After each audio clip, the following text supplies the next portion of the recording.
Well, hey, I have a question for you, Jeff. Yeah. What I've been thinking about it lately, and I'm wondering um, what is the importance of what's the importance of repeating Baba's name? Because for me personally, I don't I don't really do that. I don't really repeat Meher Baba, but I know that a lot of people talk about doing that, throughout the day. But I just realized today, like, oh, I actually don't do that at all. And Yeah. It's like dress Some rehearsal for people, when you some die. people, It has to be right there.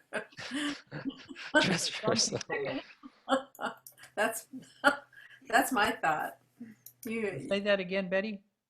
like dress rehearsal for when you die. It has to be on your lips automatically. With you have to. Has to be second nature. Has to be second nature to you to say Baba's Yeah. name. Well, yeah, I mean, but for some people, it has a deep appeal and it has a living kind of presence to it. But I asked Darwin if he was in the habit of saying Baba's name inwardly, and he didn't. I mean, he talked about Baba all the time, and he was thinking about Baba. He kind of centered himself in Baba. You know, he was aware of Baba's presence all the time, his company. But it is also can be a form of service. I Hmm. mean, I asked Merwan, besides hollowing you out, Baba's name will hollow you out of a lot of your mix of good and bad impressions, sanskars, but it also is a form of service to Baba. You think you're just saying Baba's name in your apartment and it's not going anywhere, but it goes out to the world. You may That's not be aware of it. But a lot of the mandali would take Baba's name Hmm. inwardly, sometimes with the in breath and the out breath, sometimes uh, just without connecting it to the breath at all. But uh, it has been my vitality. I owe my vitality in this life to saying Baba's name inwardly. Wow. Because Baba, you probably know Baba took his own name Hmm. from the beginning of his mission all the way till the end. So he has infused his name with great substance and power and love. Hmm. And whenever you say Baba's name, he is there. Hmm. I mean, like I say, if I say Alan, you turn around, I get your attention. By saying Baba's name, if you're not just doing it mechanically, but you're doing it like Baba, Hmm. he he's but there it with you. helps Go ahead. your mind keeps your mind clear. You can go all kinds of places in your mind. It helps to focus on Baba. Yeah, Uh, Hmm. definitely. My It mom was asking a question of because I brought up the word service, or she actually asked me on her own. I didn't even say anything. I just couldn't. I didn't know how to answer her. She said, everybody in this book, and she's talking about Love Alone Prevails. She's like, they're talking about Baba doing his work over here and Baba doing his work over there, and servicing, doing this service here. But what work is he doing? Because she's like, I don't, is he going, does he have a job? I'm like, no, no, it's a different kind of work, Mom. And she's like, well, what is he doing when he's working with those people who are mad, or got intoxicated? And I just didn't really know how to answer that. Yeah, I mean, yeah, because you kind of have to have a little background in reading Baba, where he harnessed the energy that the Mus had, which they used in their locality, and Baba universalized it, Mhm. uh, kind of used all the powerhouses, spiritual powerhouses on the earth to give us a spiritual push. You know, But also helped the us themselves kind of, gave them a kick if they were stuck in a plane, yeah, um, absorbed too much. He would just kick them forward or backwards and then push them forwards. Mm. Yeah. Yeah, they in serving him, they were also being worked upon and So raised. it's a spiritual push. It's helping. Because I kind of told her, I said, well, Baba is not here telling these people these things so that he can be benefited. And she's like, well, but he keeps saying, love me. And it sounds like he's saying, love me, like keep remembering me. And she's like, when I think of Jesus or what's in the Bible, I don't read that Jesus says, remember me, love me, always serve me. And so she was confused with that point of like why Baba was speaking that way. Yeah. I mean, a lot of, I mean, though, if she read any of the history, I mean, St. Francis is trying to speak about Jesus and serve Jesus. And I mean, that's all kind of well done. Hey, Rakesh, he's in a different Hi, locality. Jai Baba. Yeah. Hey, Baba. There's also a bit of a difference between religion and mysticism. Right. So like in religion, we are taught to separate ourselves from God and pray to God out there somewhere, whereas mysticism brings the God here. And love me in you, in others. It brings God so much closer than the God of religion, which is out there and needs to be worshipped way out there in the Mm. sky.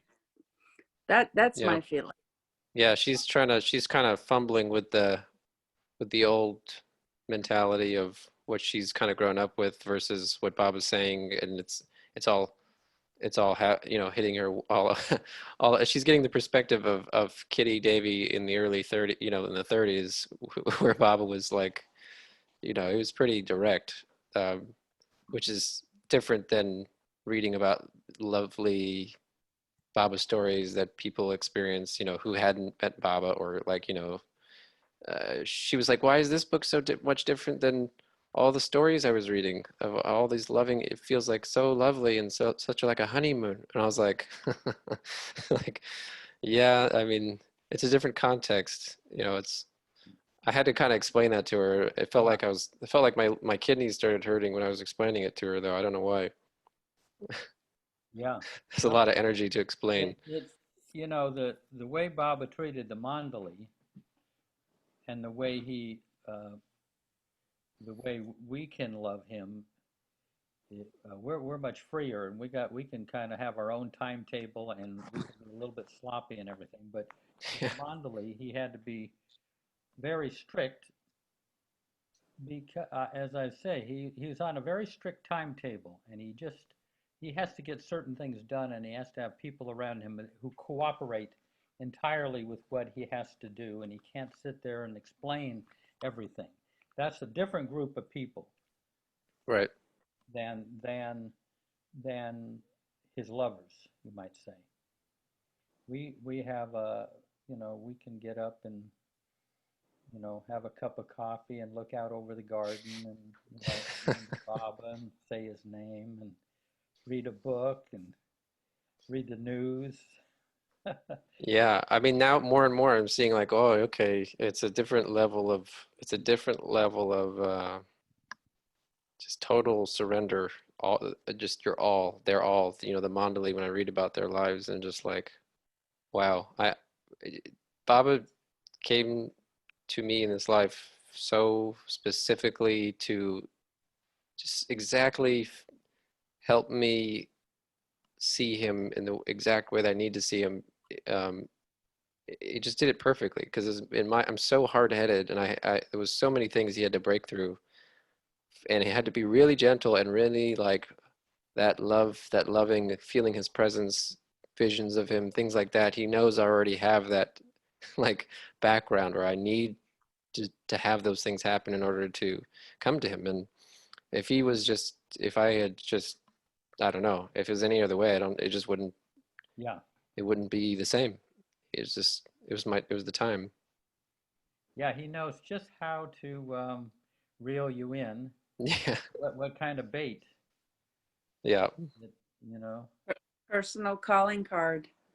Yeah, exactly. the guy that told me about Baba, he he didn't tell me about Baba the man, which is really what in the long run, I was most attracted to. But he told me about Baba of some metaphysics, like, but he was so kind of just a very zany character, and he would say, "Do you know you and I used to be stones, and then we moved on, we became minerals, and then vegetables, and he's talking about, and then."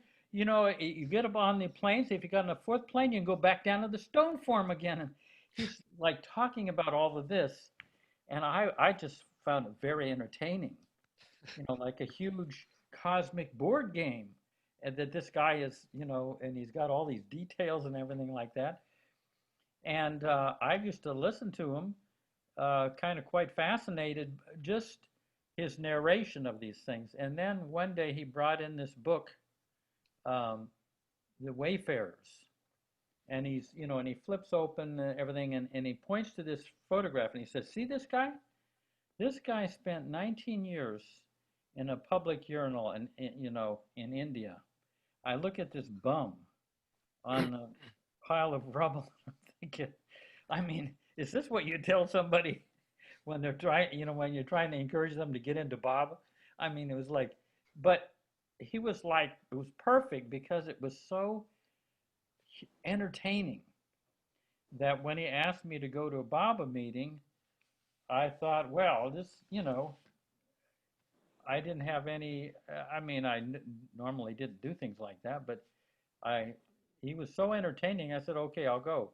You know, so Baba kind of cast his bait Mm. and kind of lured me to go to this Baba meeting where everything happened. But you know, I don't know if I'd gone to a spiritual. I mean, if someone had kind of hit me with all of the spirituality, I might not have been as I might have been not quite as drawn to just go off to this meeting, Mm. but kind of bizarre. Yeah, it was just like perfectly placed for you. Yeah. I mean, because when I got into the meeting, and they asked us to focus on Baba during the 3-minute silence at the end, I didn't have slightest idea who Baba was, which caused me to open my eyes, and then Baba appeared and all of that. That's another whole story, but it was all kind of worked out Yeah. without my Have really. we heard that story, Jeff? Yeah, you've heard. Yeah, I'm sure you've heard that story. Yeah, it's his coming to Bob story. Yeah, in which Baba appeared to me. But At that meeting? At the meeting? I have at different times, but I'll do it sometime. You'll hear it. You know, it all. I jokingly say I came to Baba in 3 minutes Mm. because it was during this 3-minute silence in the Monday night group where it all happened for me. Mm. But yeah, Baba, it's. I mean, all of those lovely coming to Baba stories that Robin has recorded are so touching, and Mm. they're all so vastly different. You know. I should maybe send my mom a link to one of those. Yeah. So Rakesh, anything happening there with you? No, nothing. I was just thinking when you were mentioning this that, Baba just gives, uh, I mean, the story, the way that person is ready to hear. Like, if he were told you something else, maybe you said, no, I don't want to hear, just let it be. And there was like a friend of mine, and, he saw the name Mayor Baba, and he said, no, I don't want another Baba because I've seen so many Babas. And because he went roaming around up north and in Rishikesh, like every second person is a Baba over there. And but I said, but then again, I tell him, okay, but at least go to Mehrabad, go for a holiday. You go to Rishikesh, you go for a holiday over there, and you don't have to do anything. No prayers, no meditation, no cleaning. just eat, sleep, and enjoy yourself. Just go for a picnic and come. Don't even go to the samadhi. And actually, he did that. 7 days he went. He just stayed and did nothing. Hmm. And yeah, and because it was like out of the city and up in the rural area, like I mean, lost it in itself, and he did that. And he just got up in the morning, he ate and he slept, and he got up in the morning, he just went, ate, and actually slept. That's what he did. Only on the last day when he was coming back, his wife told him, like, and now we heading home, you had a good time, at least thank him, so let's go to the Samadhi, thank him, and go. But like, yeah, actually, he deserves a thanks, so I don't mind doing that. And he did that. He went to the Samadhi and he went in, he thanked him for the beautiful holiday came, and he came back to Bombay, and that was his whole story. But after he came to the Bombay, then his whole journey started. So nothing really happened. So everybody has his own way of going, and whatever they're ready to hear, and Baba just gives them that. Yeah. It's so beautiful. Hmm. Yeah. It's all amount of timing. Yeah, It's, so perfect. I mean, I had a lot of buddies back in my when I first heard of Baba, and they read the material. They agreed with it. I mean, they couldn't. It's just undeniably the truth. But they didn't come to Baba. They didn't have the personal connection. Must not have been there from the past. But so in the future it'll happen. But they read. They didn't have any problem with the wisdom of Baba's writing, but they didn't have the personal link. Hmm. Yeah. That's why I think we've all met Baba in the 1920s and 30s and 40s and 50s, maybe even the 60s. Some of when were you born, Alan? I was born in 1991. Oh, well, you could have been with Baba in the 60s too. You're all the way up to 69 with Baba. Yeah. No, but I mean, I, how do we possibly get interested in somebody who is so outside our culture? Not, I mean, it's your culture, but this is so foreign to our culture. It's because we knew him.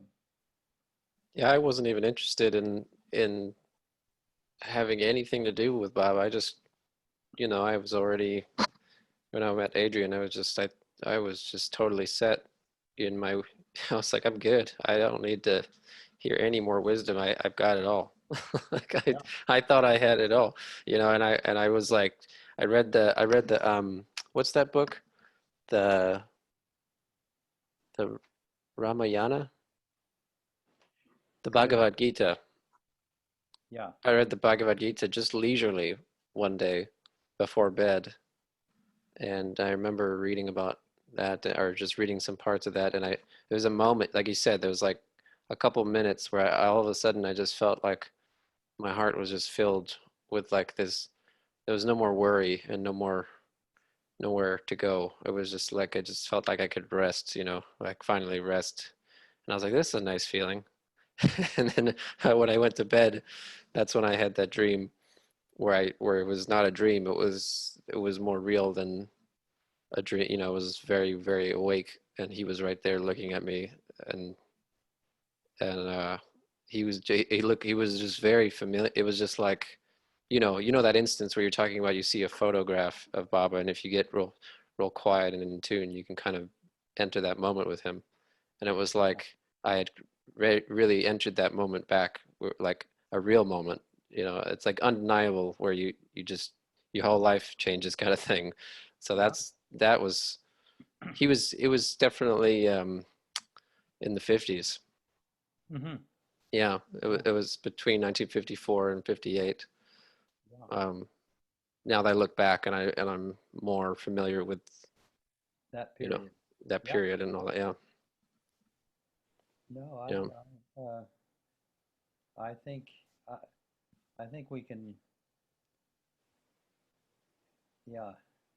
have a certain confidence that we have been following Baba and we've met him, and and that gives you a solidness in Baba. You know, it's not a shy or anything like that.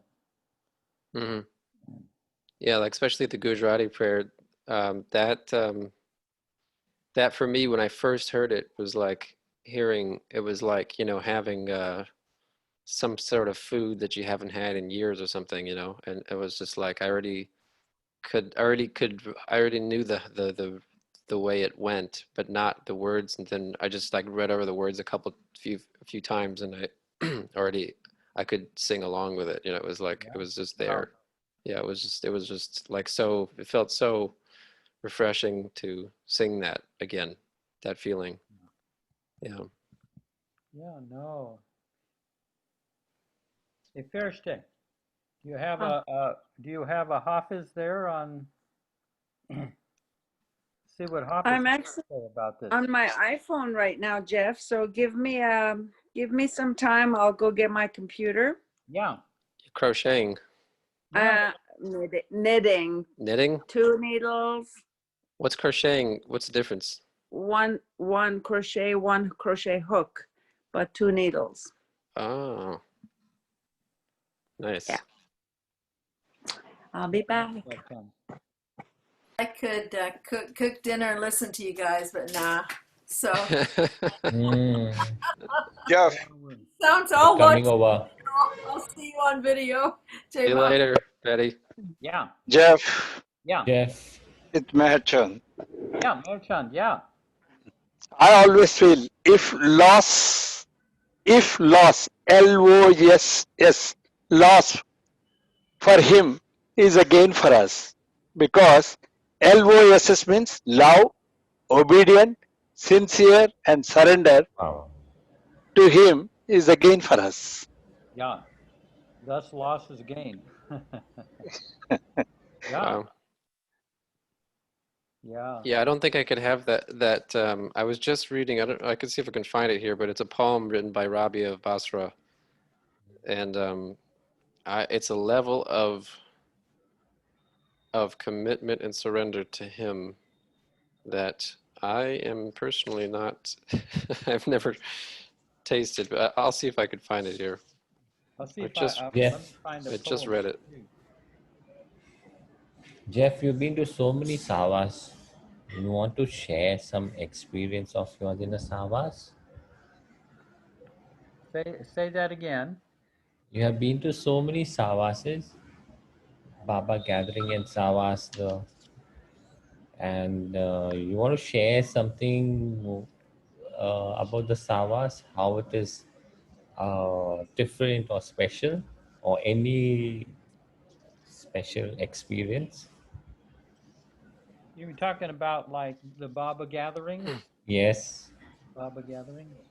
yes, the big one especially. You mean like Amartiti or No, just no, no, no. Something like they have the youth savas, and I mean the Australian has the savas, like yeah. something like that. In fact, even the Amartithi is fine. Yeah, what those experiences are like? I mean, I don't know. How can I say? There's a great expansiveness that comes when a number of his lovers are together. I mean, it there's an expansiveness that occurs. I mean, Baba said, "Whenever five are gathered in my name, I'm there," meaning kind of manifests. So gatherings are always have a real tangible experience of Baba. I feel, and whether you're uh, whether you're a speaker or singer or you're or a participant, a listener or there, and yeah, I think even the center here, I mean, I'm here at the center and there's nobody on the center. But, you know, when all the people start coming, the guests, I mean, they bring a lot of love. A lot of love gets activated in a gathering. When the people come, the center is I think, even more alive.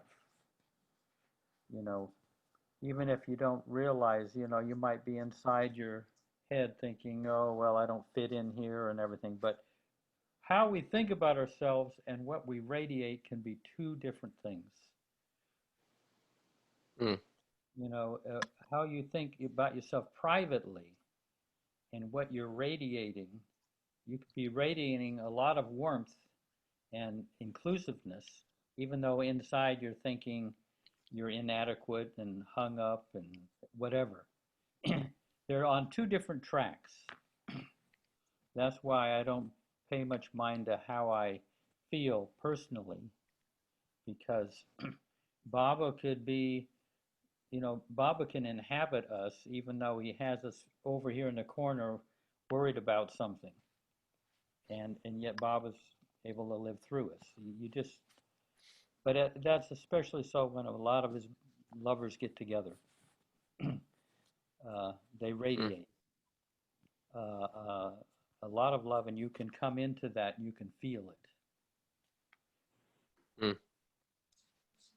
I found this thing that I was talking about with Rabia Basra, and Yeah. actually the story came because of Erich when I guess they were seated out in front of the trust office around 3 p.m. and it was lunchtime or tea time. I mean, and Erich seemed to be in a mood to needle Devana, so he was just kind of picking on her. Everything she was saying, he was just like there was something wrong with it, and it even went as far as she said, "Is everything that I do wrong today?"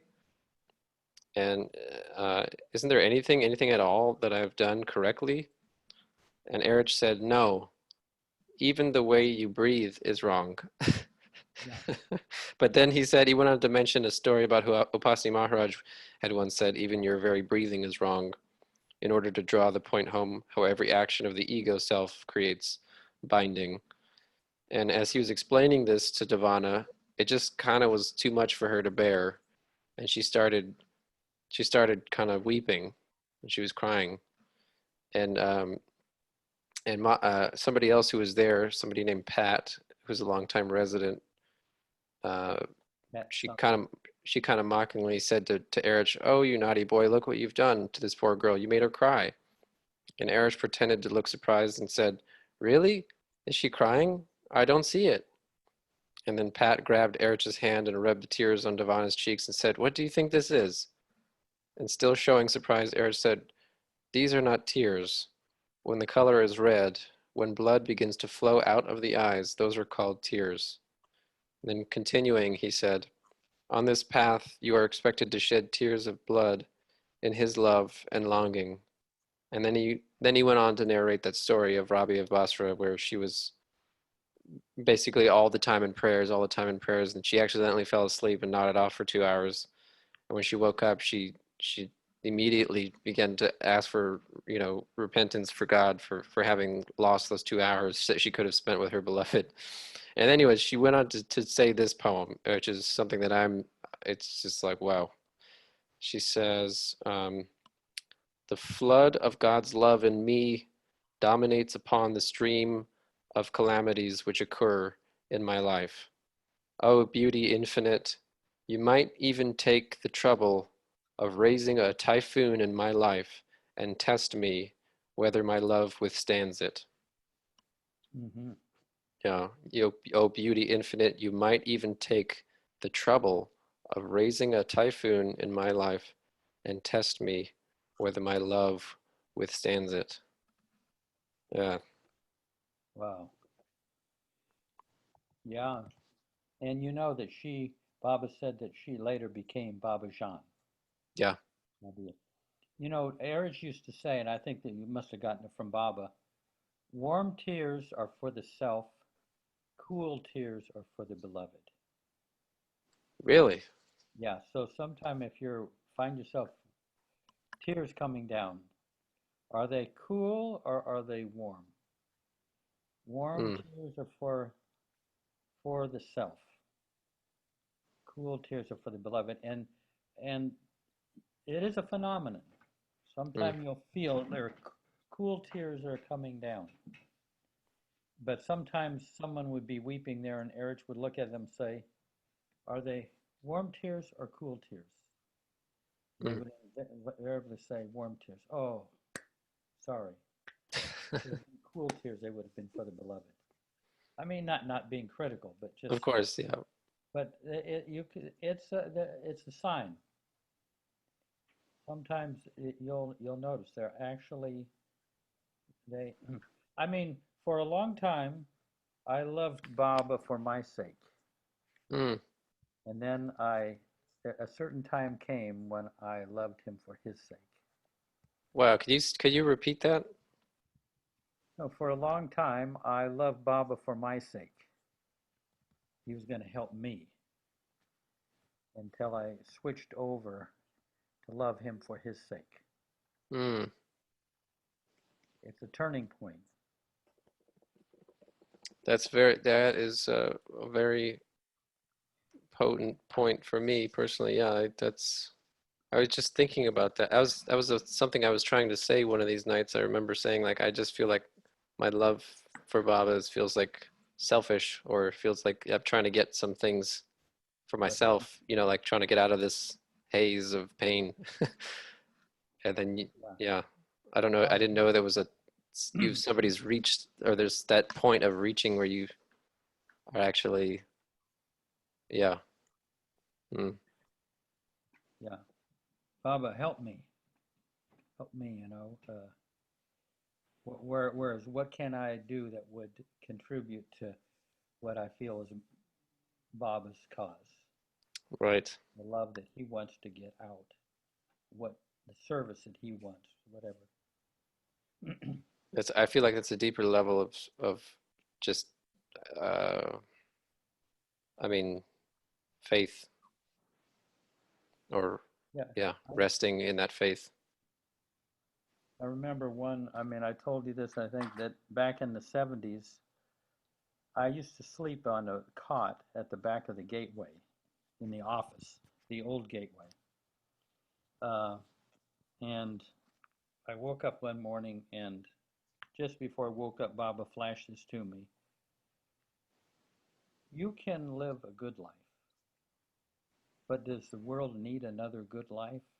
Let me live your life. Wow. So from then on, I say, Baba, you live this day. Mm.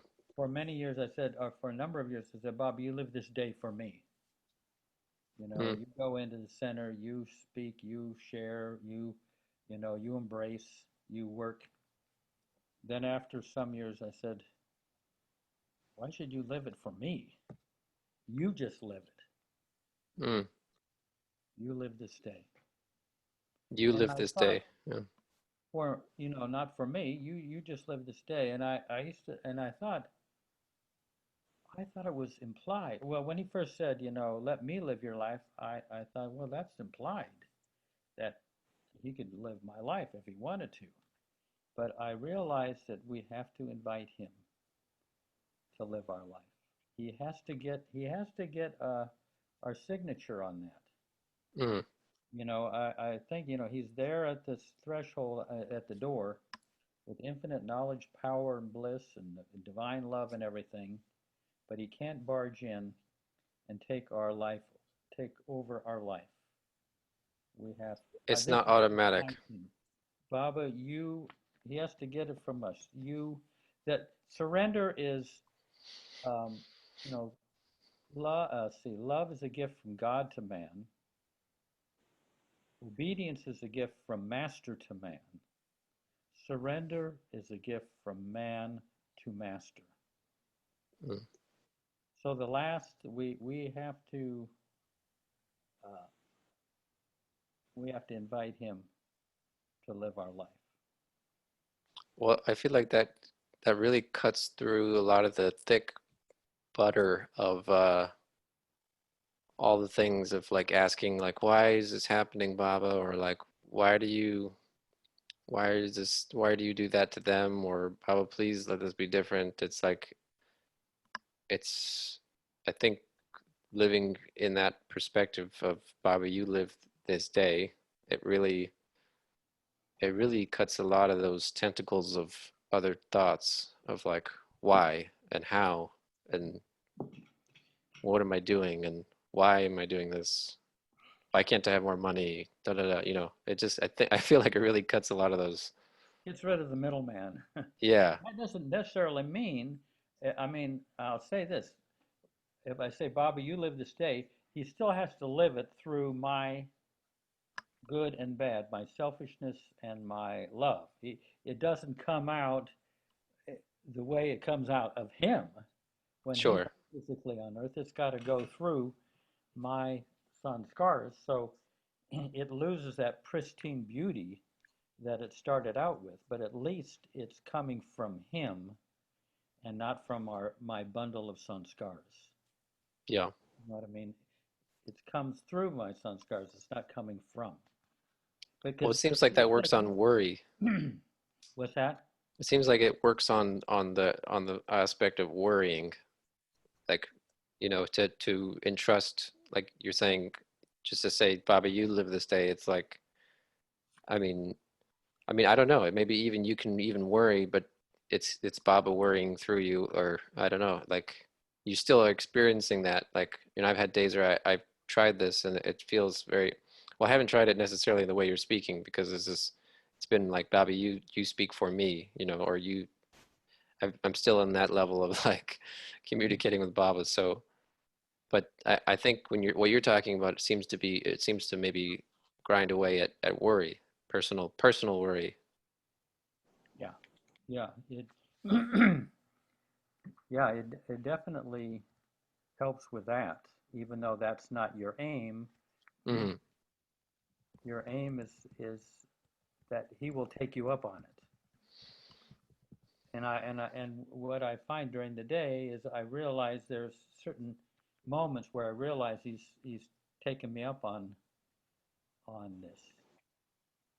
What do you mean by taking you up? Well, what I mean is that some moment is like much larger than it normally would be.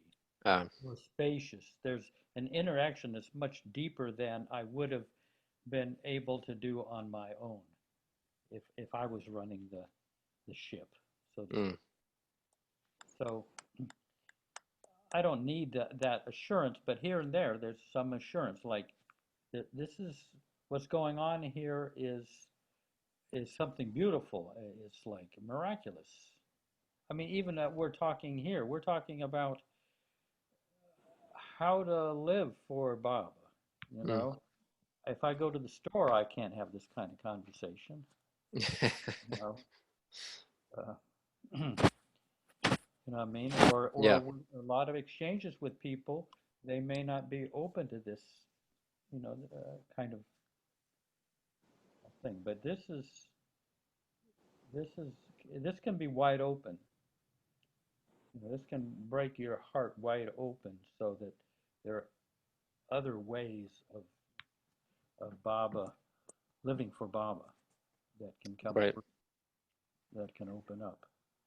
Yeah, I So really love that what you talk about with like or you had said something about like sorry, it slipped my mind. No, there's there's that way that we can kind of funnel the way we think about Baba, or we can think that, you know, well, Baba loves me to this extent because that's what I deserve, or that's what I, you know, you kind of like, this is who Baba is to me. He's this guy, and this is. But if we expand that, I mean, it's possible to do that.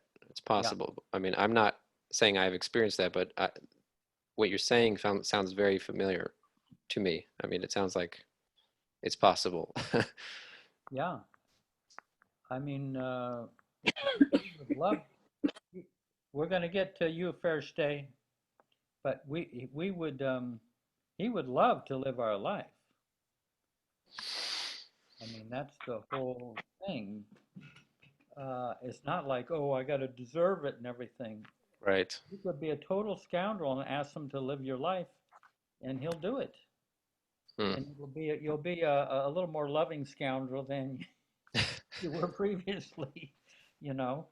It's not like you have to wait around for a certain, that's the magical thing about this. You don't have to wait until you get uh, your whole house in order.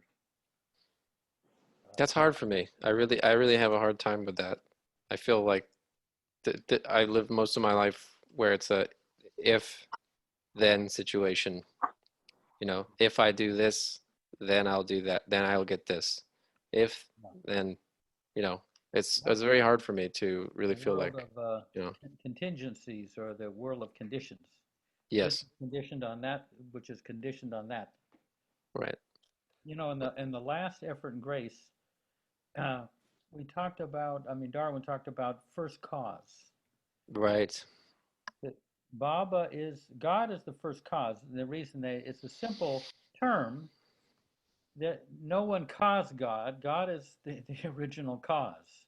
God is not the effect of anything else. God is the original cause, and everything that flows from the original cause is an effect. So all of creation is an effect, and we're all an effect. And try to find the solutions to our problems in the realm of effect, try to find our happiness in the realm of effects, to try to find God in the realm of effects is looking in the wrong place. mm, You know, it we have to go back to the source. You know what I mm, mean? yeah, Uh, there's a I don't know if you were there when I read that poem by Rumi. I'll see if I can remember it just by heart.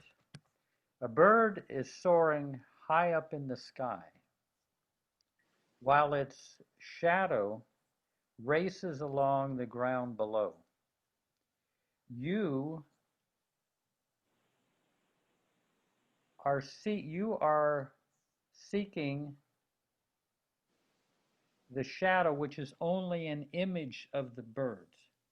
Even if you empty all of your quiver of arrows, trying to hit this bird, you'll never be able to strike him. And then he says, "Dear one, you know, something like, why do you keep hunting for the one in the shadows of the world?" mm, In other words, all we have here is just a reflection mm, of of God. You know, we say, well, "Oh, the sun is over there on the rooftop, and it's on that nice lawn, and it's on the lake there." But no, the sun is that's just that's where the sun's rays are hitting. But if you want to go to the sun, you got to look up in the sky, kind of. right, yeah, You know? and you're not gonna find. I mean, from what I'm hearing you say, it's like you're not gonna find. You really, I mean, that's the part that's really hard for me, Jeff. You really never, you're really never gonna find any relief from this world by going through it. We really have to, we really have to see him and hold on to him because I am still Yeah, fighting that that's yeah, the case. It's like yeah, he's the truth, but there's really no way out of this world through the worlds, through the causes and effects of this world. yeah. In the world of effect, you won't find God, but Man, and there's a tendency to want to kind of get your life together down here, get it together. yeah, That's the aim. But actually, it's more to tune into him and then come back. Tune into Baba's what Baba wants for us, not what society wants for us, not what our sanskars want to do, mm, not even what our highest ideals want. right. Because even that, even it's like those are the gold chains. Yeah. Darwin Yeah. used to give this figure. I kind of embellished on it, and I mentioned that in the last Effort and Grace, where waking up in the morning is like arriving at a railway platform with all the trains set to go. Don't jump on the first train of thought, the first stream of emotion, the first course of action. Mm. Stay on the platform with Baba and wait until he chooses the train for you to take. Mm. Otherwise, I said, otherwise you'll wind up in Missoula, Montana, or Newark, New Jersey. God forbid. It's so enticing though, because there's so many flashy signs on some of these trains, man. In the morning time, it's like some of these trains are so enticing. They smell. There's people cooking in them. There's just all kinds of parties, and Yeah. I just want to jump on the first train with all this sweets and candies, and then Yeah. it feels like really hard when I hear Baba and he's like, actually, you want to go on that train right here? And I'm like, but it looks so simple, and I don't know. Yeah, Baba, yeah. Just stay on the platform. I'm taking this one. Yeah, This one is so cheap. yeah. They're not even. They're not even charging. They just want everybody to get on the train. Yeah. But it's kind of like going to first cause, or going to the source, and then proceeding from the source, rather than going to your bundle of sanskaras to start your day. Your Yeah. mind will give you, your mind will tell you what train to take. So I have two questions here. Oh, hey, Jake. Hello, guys. It's nice to see you. Yeah, Good Jake, to see you. before you begin, Hmm. Thursday is going to read one of her Hafiz translations, Yes. and then we'll be right there, because we'll see what Hafiz has to say about what we've been talking. Really? Yeah, actually it was good because I encountered one I hadn't looked at in a while, and I was like, making little changes here and there. Yeah. I am the one who is infamous in town for loving. I am the one who didn't soil his eyesight by seeing the fault in others. Let us be faithful, tolerate blame, and rejoice. Let us be faithful, tolerate blame, and rejoice. For on our path, tariqat, it is a sin to be offended. I asked the peer of the tavern, what is the way to salvation? He asked for a goblet of wine and said, to wear your faults. To wear your faults, to be honest about your weaknesses. Yeah. What is the purpose of the heart in watching the garden of the world? To pick flowers from your face 11:30. through the pupil of the eye. To pick flowers from your face through the pupil of the eye. And I'm thinking this means the pupil of the eye is to see the world through the pupil of the eye of the heart, to see God in everything and everyone. I became a worshiper of wine, dove in without fear, so I could destroy the impressions of worshiping the self. I became a worshiper of wine, dove in without fear, so I could destroy the impressions of worshiping the self, with a small s. I have utter trust in your mercy. Otherwise, what would be the sense of making an effort if there is no pushing from your side? Let me change that. I have utter trust in your mercy. Otherwise, what would be the sense of making an effort if there was no pushing from your side?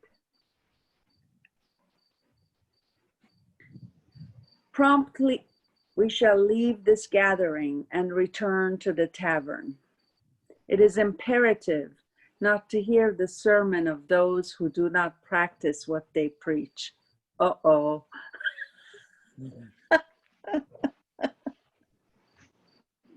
That's all of us here, right?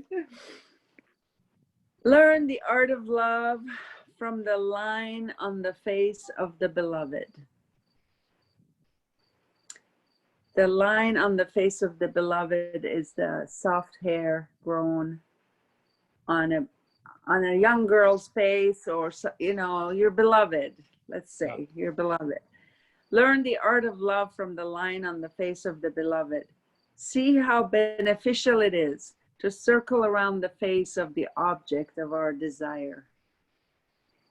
I get the image of, you know, doing arti and moving this thing around the, you know, the deity, the avatar, or whoever. Circumambulate. Yes, thank you. Yeah. Do not kiss anything other than the lips of the saki and the goblet of wine, O Hafez. It is a mistake kissing the hand of those who sell righteousness. Who sell righteousness? Mm-hmm. Yeah.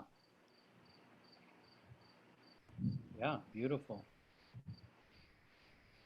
Actually, Zafrushan, the ones who sell, you know, organized religion, just, Yeah. you know, do this, don't do that, but they don't practice what they preach, you know. Hafiz has always been down on hypocrisy of the priest Yeah. class. Yeah. Jai Oh, Baba. they practically. Thank you. Yeah, thank Yeah. you. I like those moments of being there, face to face with the eternal. That Hoppus spins his poetry from. Yeah. Hey, so Jake. Yeah. So I just had two questions related to what you were Yeah. talking about. So I'm not looking to change the subject or anything, but I'll just say the two questions and you can. We came to the end of the road here, so yeah, you're starting new. That's true. I'm starting fresh. But here's the two questions. So, number one, you know, when you're talking about standing on the platform with Baba before you jump onto a train, let's say, I'm just very curious. Are you talking about intuition, or are you talking about feeling from your heart? And are those two things really different? And then the second question is, you know, in the morning time when you're working on, you know, rising up above, I don't remember the phrasing you use, but rising above your karma. So you're not, you know, launching into your day from your karmic patterns or sanskaras. I just was curious, you know, what specifically do you do? Like, what is the actual approach? Because I've started to want to do that myself to help frame my day. I think it would be very helpful. So I'm just very curious what specific process you take. Yeah, good. Well, I would say that that what your heart has to say and what intuition has to say are one and the same. And intuition sometimes it for me, I'm saying it kind of, I get it in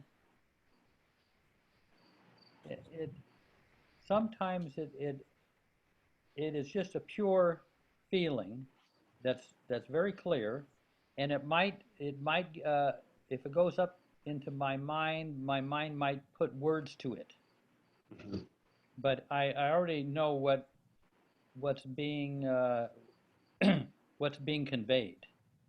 But I would say at the deeper heart level, but then the intuition is more of a it's one and the same thing. It's just a distilled version of the deeper movement of my heart. It's like I may feel a movement in my heart that's saying yes, and I'll get the intuition will say yes, go ahead. You know what I mean? It's the label or it's the expression. It can even be a verbal expression. It can be a flash. Hmm.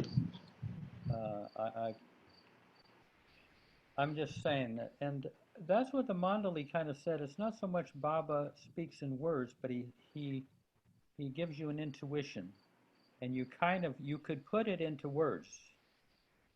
You know, you can move the words around until that reflects that intuition that you got. Hmm. But you don't need the words. But if you wanted to convey it to someone else, the word Baba. But anyway, they're one and the same, I feel. Yeah, that makes sense. What your deeper heart is saying, not your superficial heart, but the deeper heart is saying is your intuition. Hmm. Is Baba's voice in us, guiding us. And as far as waking up, you know, like you say, in an airplane, if you went, there's a point where you can get above the clouds, right? So I'll just describe you how my day, how I begin my day is I wake up, especially during this period, usually very heavy and a bit groggy, which I don't mind. I begin immediately with Baba's name. I may even lie down. I may wake up at 4:30, and I begin with Baba's name and everything. But I'll say I'll get up a little bit after 5, and I go with Baba's name and also centering in Baba, so that It's like I'll drive it like this. I come up from sleep, and I hit this cloud level of sun scars. Now I need to get above the but the whatever cloud of sun scars above, where I get into Baba's presence. Once I kind of touch Baba's presence and I hold that, then that is what fuels my day. You know what I mean? Right? If I just wake up into these impressions and I go from there, it's like taking the first train out of the railway station. So I keep working at it until I get into Baba's presence, and that's a qualitatively different place. And I might even eventually I may be just doing my morning routine, you know, making my cereal, shaving, and everything. But inside, I'm trying uh, to hold that place that's beyond my impressions. Hmm. I do understand that. Yeah. Basically Baba's presence in some shape or form, and then Hmm. let that be what moves my day. Hmm. My day flowing from there rather than from some train of thought or some stream of emotion or whatever. Does that make sense? Oh yeah, certainly. No, I certainly can feel can feel exactly what you're talking about. Um, and then so I'm just curious, do you then try to hold that space for the remainder of the day, or that's just once you reach there, you go into your work or you go into your life and you're not trying to actively stay in that state? Well, in a way I do, but things kind of flow from there, and I may get absorbed in what flows from there. So I'm not necessarily aware of Baba, but I know that the flow is him Mm-hmm. somehow. I know that the flow is him, even though I'm not pulling it aside and saying, there's the Yeah, flow, and Baba's over here, and the flow is there. He is the yeah, flow. yeah. That makes sense because you know if you are launching into your day from that place of being with Baba, then you're going with the flow means that you're then willing to trust wherever that space, that conscious space in yourself has led you to. So that does make sense. Because otherwise, what would be the point of getting to there if you're not going to allow that to, not going to trust what you launch into from there? Yeah. And then during the day, if that stalls out, if that flow stalls out, I have to work at restoring that flow. Mm. It may be Baba's name, it may be playing volleyball, it may be going for a walk, it may be reading, having someone read Hafiz, whatever. It's Right. an outer thing or an inner thing. You kind of, you monitor in the heart area, are you flowing or are you kind of stalled out? And so it's a proactive approach to the day. But when the flow is going, you don't have to be uh, consciously baba, baba, baba. You know, it Hmm. flows for a while and then it kind of stalls out, and then I have to make inner efforts again. Yeah. I like how natural of a description all of that was. You know, it's not like you were doing anything mechanical, just a very natural process of being in your day and finding something that re-stimulates that relationship, that connection that you have with Baba. So uh, I like that. And when things really stop, I mean, for me, Baba's name gets things going, you know. But that's not necessarily the case with everybody. But you can also be centered in Baba, or use your awareness to kind of feel his presence or remember him. Any kind of remembrance of him takes you directly back to Baba. His name, some remembrance, reading something. It's connecting. It's getting us back on the platform, and gets us off the train and back on the platform again. Yeah, that makes sense. Over and over again. Jeff, what were you saying earlier about the part where there was a time where there was a flip for you from wanting, God, my brain's fried right now, from the selfish, like, Baba, please help me, to versus the flip where it was like, Baba, how can I serve you, kind of thing. Yeah. I don't remember how you phrased that, I was sorry. saying that in my early years with Baba, I was loving Baba for my sake. And at a certain point, I realized I need to love Baba for his sake. Be concerned about it. Mani used to use this phrase, and I thought it was very good. I think it's very helpful. You have to see things through Baba's eyes. How would he look at the situation?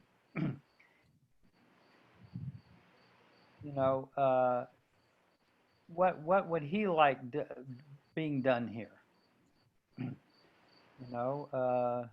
If I give an example, there's some child there that is kind of alone and wants somebody to play with them.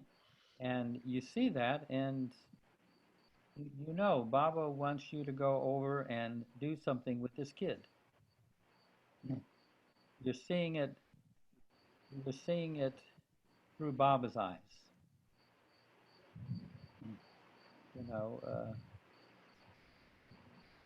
It seems presumptuous, but I think it's a valuable way to look at things. How would Baba want me to go into work today? How would he like me to behave? Not how I would like, but how I think. And you kind of get a feeling of how Baba likes you to be. Right, so you're going But from that for place him, of like, Baba, please help me to speak to these people. It's like you said, you cut out the me part. It's like, yeah, Baba, you speak. you speak. That's what Baba told Erich. Baba, you speak. Before you begin, Baba, you speak. And Gary Kleiner asked Erich after many years, this is probably in the 80s or 90s, do you still do that? Because Baba first told him to do that in 1952. You still do that? Did you do that just right now? And Erich said, yes. Mm. Baba, you speak. Doesn't mean that you're speaking the way Baba speaks, the avatar. You're speaking Right. the way you speak, but the way Baba would speak through you. Mm. you know, which is, Mhm. it doesn't, you know, it's a considerably lower quality. Right. Like it's colored with all the other Yeah. things that we're dealing with. Now, Jake, was that, were both of those answers kind of, Oh yeah, no, that was that they. I mean, I very clearly understood what your response was. You know, not just because you clearly stated it, but their you know experiences that I've had and have chosen to let go, not really knowing what I've had. yeah, If that makes any sense, yeah, you know, yeah, I have certainly I have reached those stages and places in my life. Um, in my in the experiences that I've had through inner source, but I've let go of them because I didn't really know what I had.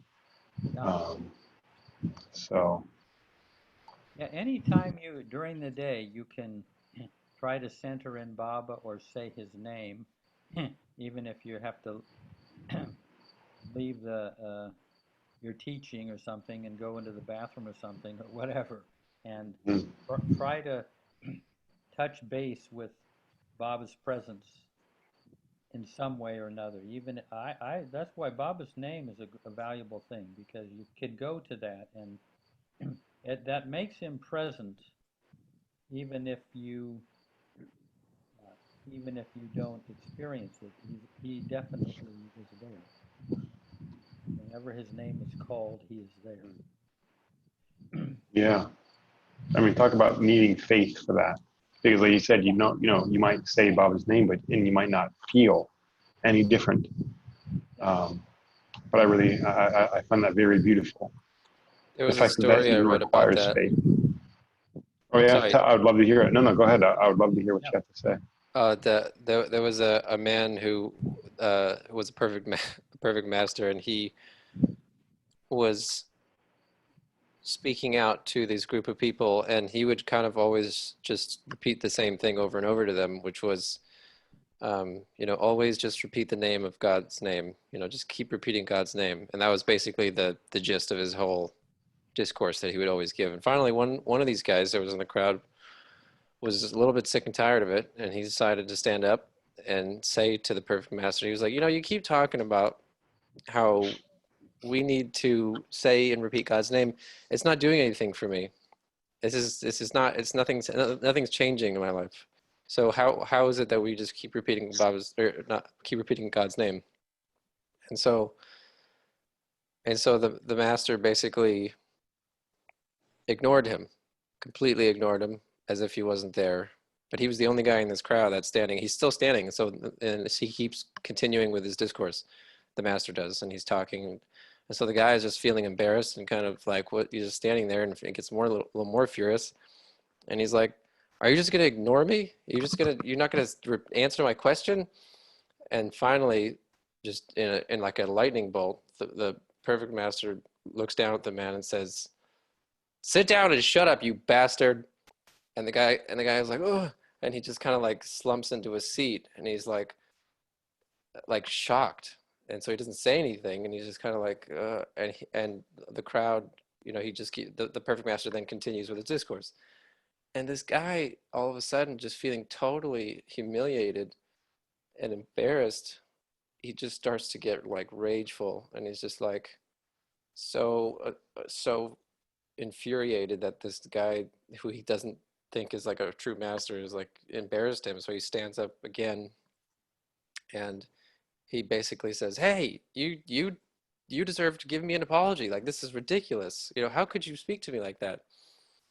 Um, and then the perfect master looks at him and is like, "What, did I say something that offended you?" And he was like very innocent in the way he said it. It was almost like childlike. And he's like, "Yes, you called me a bastard. You called me this terrible. You called me this terrible name. And how could you call me that name?" And then he says, "Oh, well, then you see how just in a single moment when I said that one word, how that affected you up until this moment where you blown up. Imagine how it affects your life when you keep repeating God over and over and over and over, how much of an influence that has. And so that was the story. Beautiful. Wow. Yeah. How powerful a word can be. Yeah, a profane word even, it's like that could Yeah. really affect you. Yeah. I should stop cursing. There's a Well, I don't line. know if that was the gist of the story, but yeah, that I should stop too. There's a line from Mark Twain where he says, "Profanity sometimes gives as much relief as prayer." Hmm.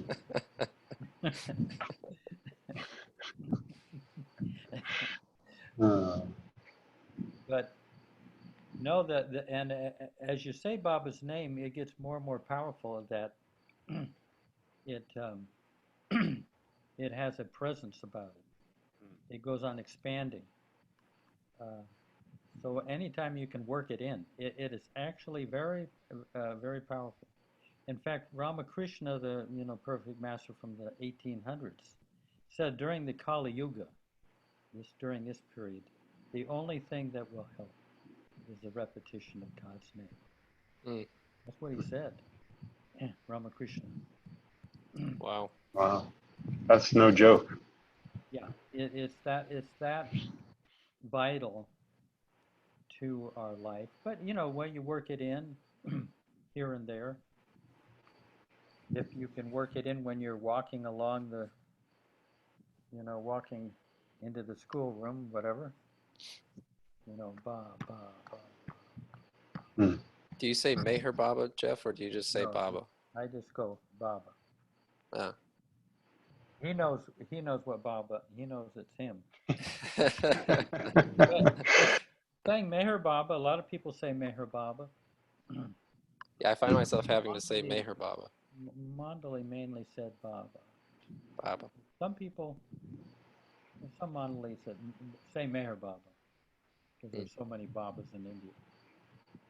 Hmm. But Some, yeah, something I was just reflecting on in terms of faith. I had this flash of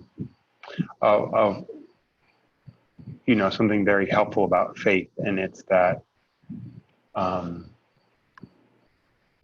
the act of having faith requires requires me rather, to hold on to something as being true regardless of what my ego level experience is. The whole idea of saying Baba's name, but no matter what my internal experience is as a result of saying it, say it hasn't changed at all, knowing that there is still an effect happening, and that and that all I'm really doing is getting stuck in or all experiencing my ego level, and so automatically that puts the emphasis on and the importance beyond my ego self. It's like another way to remove myself from the attachments of my ego level. Is that really holding on to faith? I just thought that was very beautiful insight to faith. yeah, very good, very good. Yeah, like you take Baba's name, and they all say, and Baba says it's it's one of the most valuable things you can do. But you can say it, and you don't necessarily have the experience of that truth until after years and years you start to realize, wow, this repetition of this name really has such substance and power. But it doesn't. It's not that way at the beginning. There's a Yeah. there's a one of a six plane saint that Baba said, Sri Aurobindo said. I don't know if I got the quote exactly, but it kind of speaks to what you just said. Faith is an intuition faith is based on an intuition which is yet to be experienced. Mm. Faith is based on an intuition that's yet to be experienced. Once you experience it, then you know it. Mm. But faith is not just kind of some theory or something. It's based upon a truth that will, in the future, will be experienced. So does that mean, like, in order to really have real faith, first you have to have an intuitive experience of that thing, right? Like, is that a way to distinguish real faith from blind faith, the kind of blind faith that gets people in, into trouble? Yeah, I mean, faith is it's kind of is a disguised intuition. It's an intuition that hasn't clearly been experienced yet, but it's a matter of time before that faith. You can have faith in God, but and that faith kind of helps you until you get the experience of God. Hmm.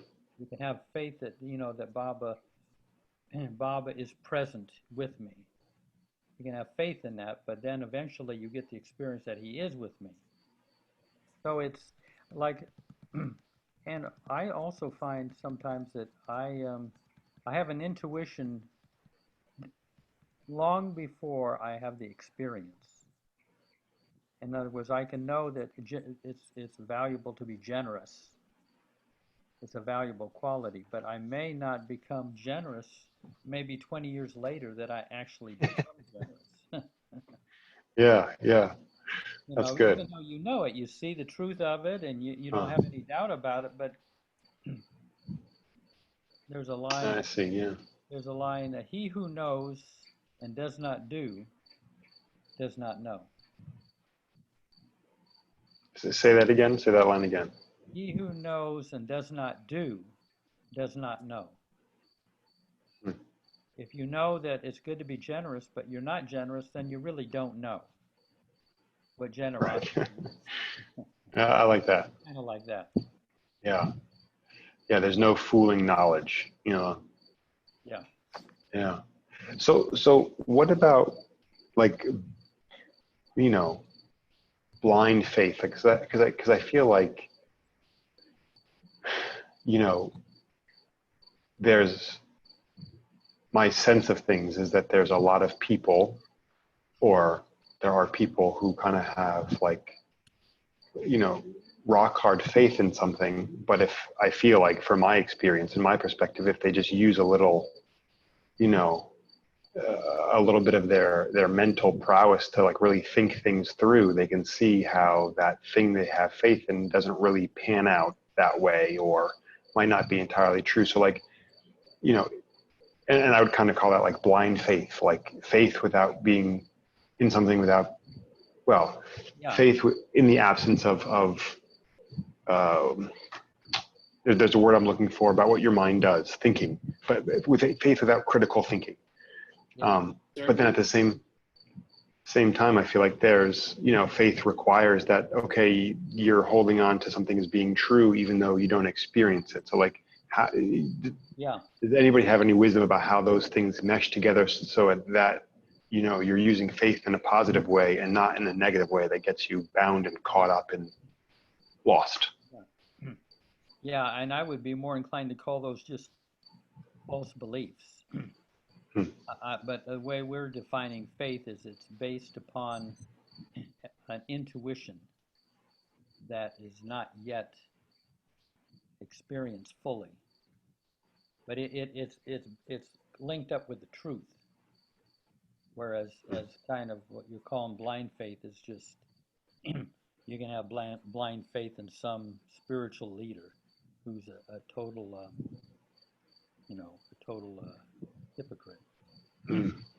I feel like there's some ways in which, as uh, Bob lovers, like, for all of us who first came to Baba and then now we're wherever we are with Baba in our path with him and our place with him in this time of our lives. I feel like if I'm going to speak for myself, then there's definitely an experience of some semblance of the shadow of him somewhere. I've had some experience of him enough to have even a set amount of faith.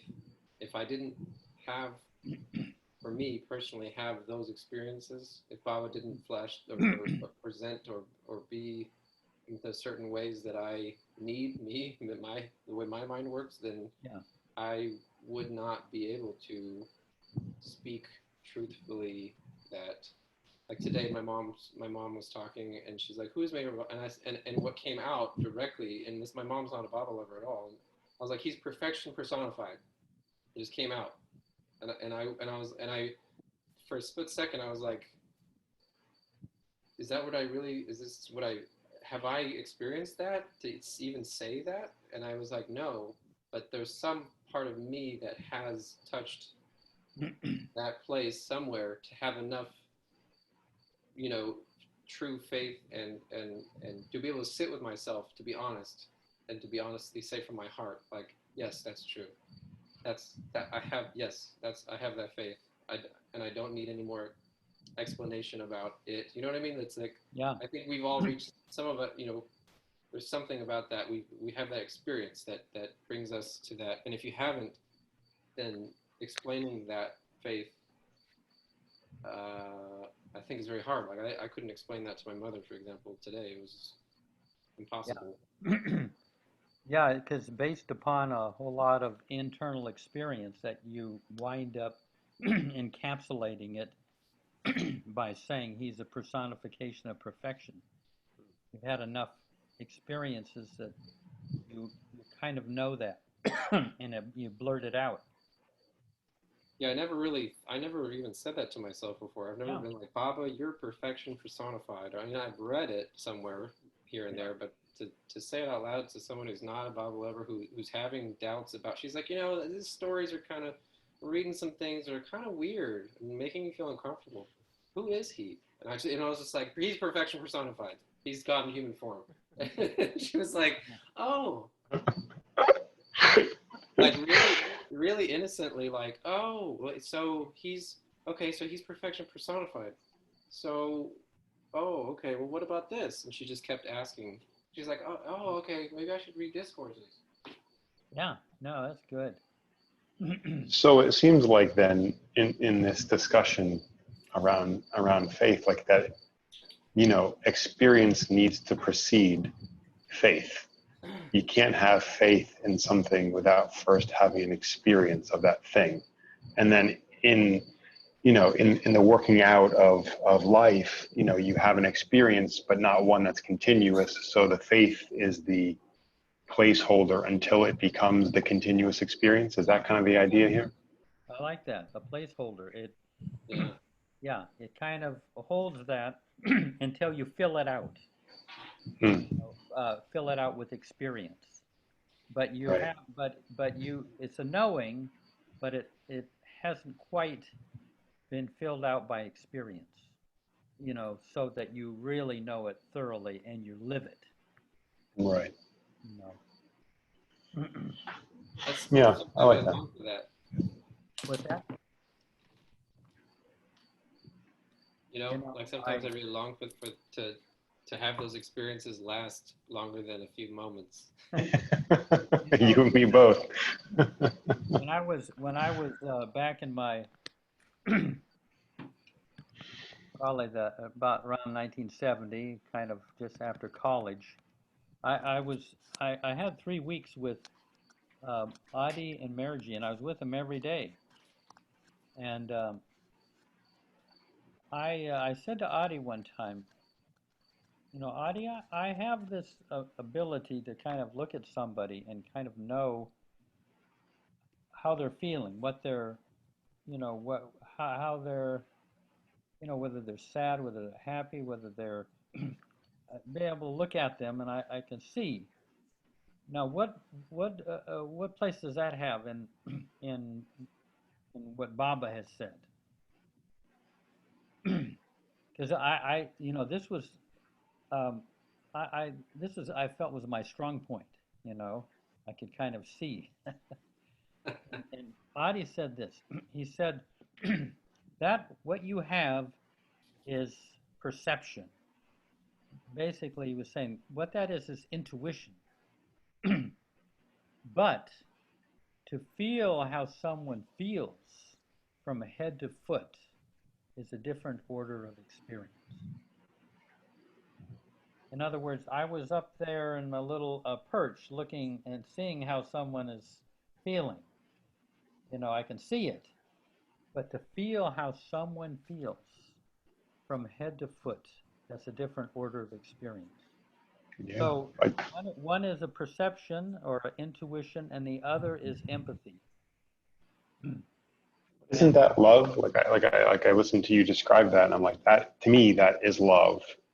Right. The ability to do that. No, because you could use it for selfish purposes. Hmm.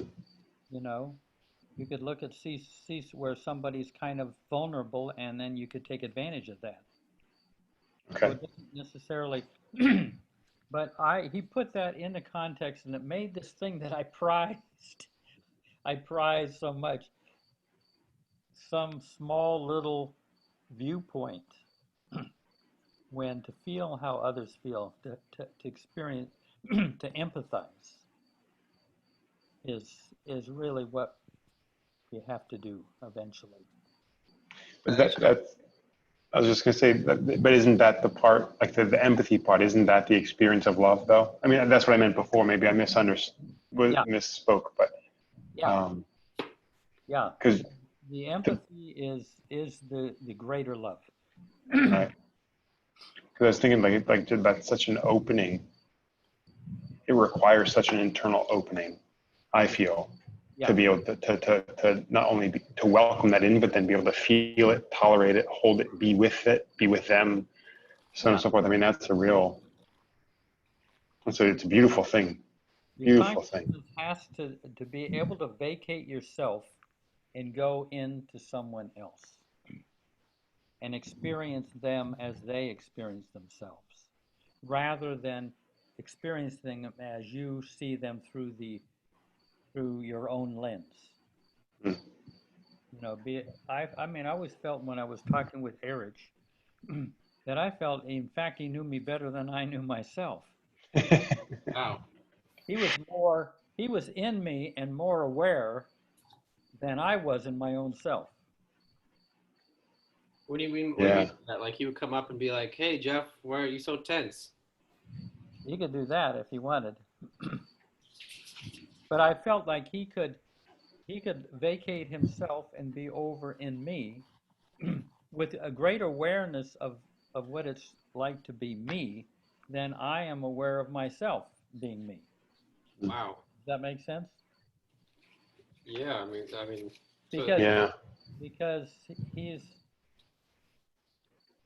he's not taking everything so personally as I might be about myself. I have a lot of blind spots about myself, but he didn't have those blind spots.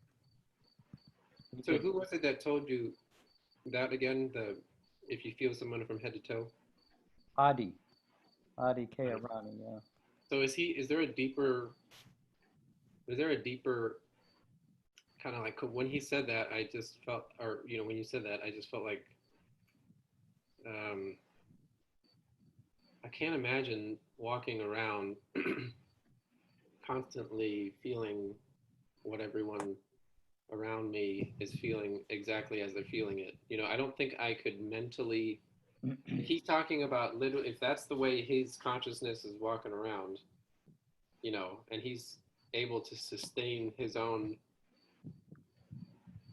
like center, I just feel like it could really throw you off if you're not ready for that kind of consciousness.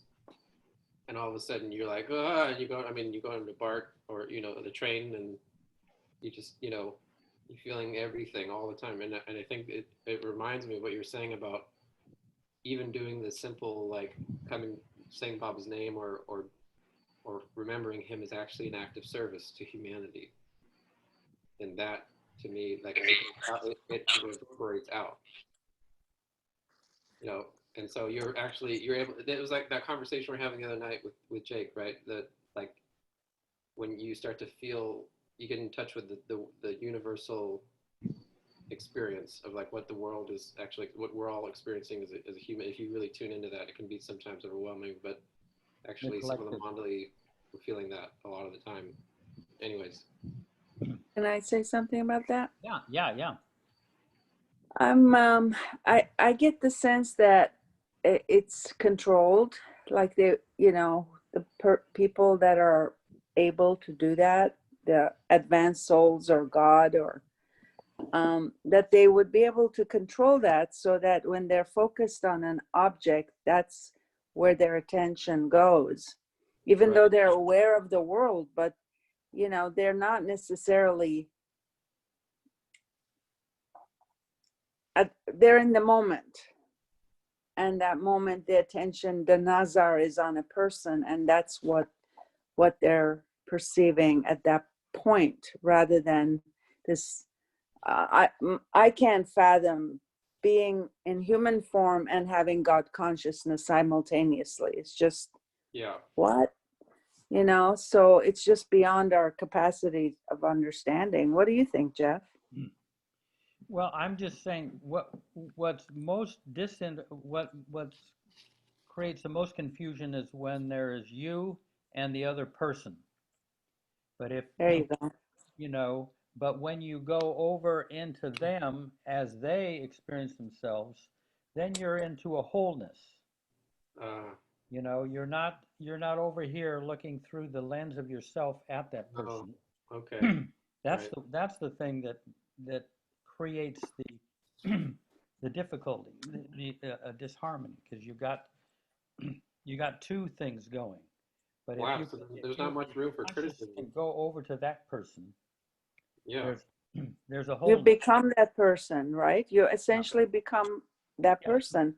And it's kind of like Baba saying, I am in everyone and everyone. And, Yeah. he's Baba and us simultaneously. Wow. Yeah, because I felt that Kitty or Eric, I felt like they they could look away from themselves so completely Mm. that they were over into me.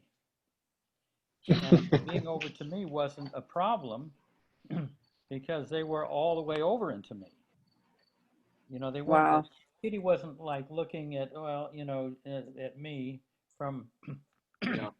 from a personal viewpoint. She could get over and feel how you're feeling. Like, how are you doing, Farishte? She'd be over there in you, Mm. looking away from herself. And Wow. probably with much clearer perception than I myself had, like you said. Yeah. They know us better than us because they don't have the cloudy vision Yeah. of knowing ourselves, Yeah. And they're very good about not taking advantage of that. I'm going to mute somebody, whoever's making noise. I don't know. Who is that? I don't know who that is making noise. Yeah. It sounded like some scraping or something. Yeah. Yeah. I'm away from my computer. Well, It was you. Dinku, how are Anyway, you doing? before I go, may I say something more Yeah. about the hair, the lock of hair that I saw in that picture? Like, I got so excited that I knocked myself out of Zoom. When did you cut your hair, Alan? Wait, what? When Oh, did you cut your hair? oh. I thought you were talking about a locket of Baba's hair. Well, Baba, you're going to be cast in his role at our improv thing anyway. So. Oh no, I cut my hair. I don't know, maybe 2 years ago, a year ago. But I've kept it short. I've kept it really short, like very styled for a while, and then over this past few months, I've kind of, just kind of let it grow back. Forgive me for this digression, but what did you do with all that hair? Oh, I I think I still have it in a bag somewhere. I was gonna throw it in a fire, but I haven't gotten to it yet. Well, you can donate it to people that are, Yeah. they need to make hair pieces and stuff, and they really appreciate good hair. With all my sanskaras, even. Yeah. Well, they're pretty good sanskaras since you've come to the God man. Yeah. It can't be any worse than other Yep. hairs. Anyway, I gotta go. Yeah. I'll kind Yeah. of, I won't interrupt. Yeah. No, you're not. Jay You're Baba not. Thursday. No Jai interrupting. Baba. Jai Baba. You're Thank you. welcome. How you doing? I'm doing good, thank you, Jake. Sorry, thank you, Jeff. Yeah, I was thinking about what Jake had said, and you know, about the intuition thing. I've found that normally, you know, whatever sort of comes first to me, if I tend to go with that without trying to think about things, things usually go right for me. Yeah. In 90%, 99% of the time, I would say. But then if I start to think about it and maybe, procrastinate, and then I realized that it was the wrong decision to think it over. If I'd gone with the first thing, then, that was the right thing to do. Yeah. And Baba has spoken to that very process, that particular way. Don't know if it would hold for everybody, but if your heart is kind of cleared out, then the first flash you get, whoop, oh, there you are. Yeah. The first flash you get is a very accurate message, Mm-hmm. a very accurate guidance. But for other people, the first thing that they might have is a thought of vengeance or something. Yeah. Yeah. But Baba did say Roshan Karawala, I mean, among other things that, that go with that first thought that comes. But that, like I say, that's not for everybody, I would say, but, the fact that it's so accurate for you, this means that you have cleared out, your heart has been cleared out of a lot of things so that message can get to you. Yeah. Even though at times it feels, no, that can't possibly be right. Yeah. I think I need to clear my heart out more Yeah. because it just feels kind of like a clogged, garbage disposal. Yeah, no, I mean, that's all the more, but you'd be surprised too. Sometimes you can respond. I mean, Erich would respond very intuitively to people, but I don't think he was getting intuitions. His body just moved intuitively. What he said came out because sometimes someone would come up to Erich and say, what you said to me last year was so invaluable in my life. You said such and such. And Erich said, I said that? I don't remember that. Meaning that he didn't even know how intuitive he was. Right. He wasn't taking it as like, yeah, I did that. Yeah. His got all fused together.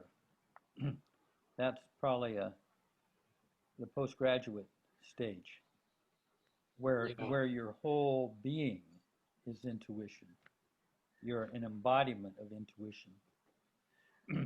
Yeah, I mean, I think that for when you're talking about this, I'm thinking, as Jake was mentioned when you first came in, Jake, you were saying, like what's the method or like what's the way that you do that? And I find myself trying to sometimes find, it's almost like very blocky. It's very clunky, like the way I go about it. I'm like, I'm feeling a pain in my heart. Let me focus on Baba. That hurts. And then, it feels very clunky. And sometimes I get exhausted trying to do that process. I'm like, you know what? I don't know. I need to have a cup of tea or something instead. It's like, I just get fed up with my own blockages or the feeling. Yeah. Yeah. But over time, a lot of that clears out. But I think I keep saying this, but I think it's so valuable is in the heart, in the heart space, in our heart. I would say on the surface, in the foreground, are the lust, greed, anger, revenge. All of the negative emotions and everything, and feelings, even the more refined feelings. But at the depth of the heart is where the divine qualities start to pour in. And and the divine qualities are not emotions and they're not feelings. They are they are actually something quite different, which is empathy, humor, forgiveness, patience, generosity. Those are at the deeper part of our heart. And if your consciousness can start appreciating and living from there, then the all the other emotions really stop to have much appeal, and even thoughts stop to have stop having much appeal as you as your consciousness moves back into that area. And I said before, what Baba said is the degree to which you've developed generosity in this lifetime, you pick up in your next lifetime that same degree. You don't lose your generosity. You don't lose the patience that you had acquired in wisdom. You don't lose the quality of forgiveness that you have reached. So that's a beautiful. I found when I was young, that just I was so happy that it's not that arbitrary where you you are rich and then you become poor, or you have good health and then you lose your health. All that very vicissitudes. There is something that keeps building, and that is at the depth of us. And as we kind of become aware of those things, so that those things are what are become the doer in us. That is that's the and it's a place, you might say. It's a place within us. and and it's possible to tune in to those things and appreciate them in us. Gratefulness is one. These are not emotions. They're really love, aspects of love that pour into at the deeper level of the heart. Mm. I don't know if this makes sense, but it seems I see that within in the vault of my heart. The back of it is much better. The climate's much better in that area. Right. Does that Jake? Does that make sense? I don't know if I explained that well enough. Well, The difference between emotions and feelings and the divine qualities. to be fair, I was, you know, I was deep in thought, feeling some stuff out for myself. So I was not able to hear Yeah. all of what you said. So I can't really answer that. I'm sorry, but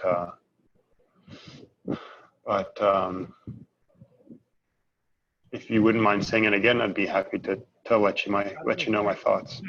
In the heart, not the head, but in the heart, the more superficial things are the negative emotions of lust, greed, anger, revenge, jealousy, all of that. But even a lot of the good emotions and feelings are there in the foreground, and at the back of the heart, in the deeper realm of the heart, are the divine qualities that are flowing in, which are empathy, which is not an emotion, generosity is not an emotion, humor is not an emotion. These are divine qualities. Forgiveness, you know, uh, there are a number of them, and those things are really right next to Baba. I mean, that's like, and it's possible for the consciousness, awareness, to go back and become aware of those, and to live from those qualities rather from the emotions and feelings and desires that are in front of us, so to speak, Hmm. in front of the consciousness. And even to meditate on those things is a form of meditating on Baba, the way I think of it. If you go to empathy or forgiveness, those are just coming from the realm of the spirit into us, into our form. Can you imagine those two? I mean, the lesser emotions and everything, and then those qualities. Yes. Yes, I can. I think that makes a lot of sense, you know. Um, And they supply the real guidance, hmm. the guidance that you believe in. I mean, that you can get behind. Yeah, so I mean, the language I know to identify with that would be like, you know, being aware of my higher self, like trying to live from my higher self, be in my higher self, while simultaneously, you know, aspects of my lower self, which could be the good and negative feelings, while they're running in the foreground. Yeah. And it's like being able to then, you know, respond with these divine qualities from my higher self, while in the midst of seeing the lower self qualities take place. But I will say, you know, it's easier for me to. So I understand what you're saying. I think that's a good description, and I will say it's easier for me to know to do that in relationship to lower, like negative emotions and feelings. It's harder for me to do that with positive feelings, I think, and emotions, because I attach or I associate me being in my higher self or my divinity associated with those good qualities. And that one's a little trickier, I think, for me personally. Yeah, yeah, because a lot of the good qualities are kind of are good emotions and feelings are reflections of those divine qualities. Hmm. They're at best reflections. So Yeah, and so oh, it seems like they get confused with the divine qualities. yeah, and I'll use those, you know, And it's all right. It's all right. I mean, you say there's the good version of generosity. hmm.